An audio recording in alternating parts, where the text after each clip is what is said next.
कल्याण डोंबिवली किंवा या लोकसभेमध्ये इतका विकास झालेला आहे की सर्व इथले जे स्थानिक लोक असतील, भूमिपुत्र असतील, हे सर्व डॉक्टर श्रीकांत शिंदे व मुख्यमंत्र्यांच्या पाठीशी खंबीरपणे उभे आहेत। आपण काल देखील बघितलं असेल की त्यांनी विकासावर सोडून फक्त गद्दार, खोके आणि ह्या 4 गोष्टी केल्या। कल्याण डोंबिवलीच्या विकासाबद्दल अनेक वर्षापासून इथे ते सत्तेत होते, पण कधी विकासाबद्दल एक शब्द त्यांच्या तोंडातून निघालेला नाही।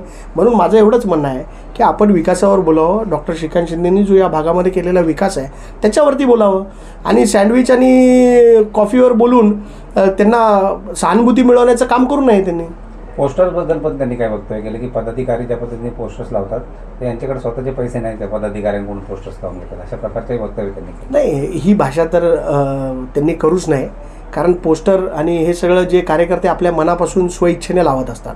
कुठलाही नेता त्यांना सांगत नाही की पोस्टर लावा, बॅनर लावा, परंतु आपण एक गोष्ट लक्षात घ्या, 3-3 वेळा पक्ष नेतृत्वाला उबाटाच्या या कल्याण लोकसभेमध्ये यावं लागतं स्वतः, तर आपण त्यांची ते जागा शोधण्याचा प्रयत्न करतायत। कार्यकर्ते मिळत नाही, ते शोधण्याचा प्रयत्न करतायत। त्यांच्याकडे जे सगळे कार्यकर्ते आहेत ते काय आपल्याला काम करतायत आपल्याला देखील माहिती आहे।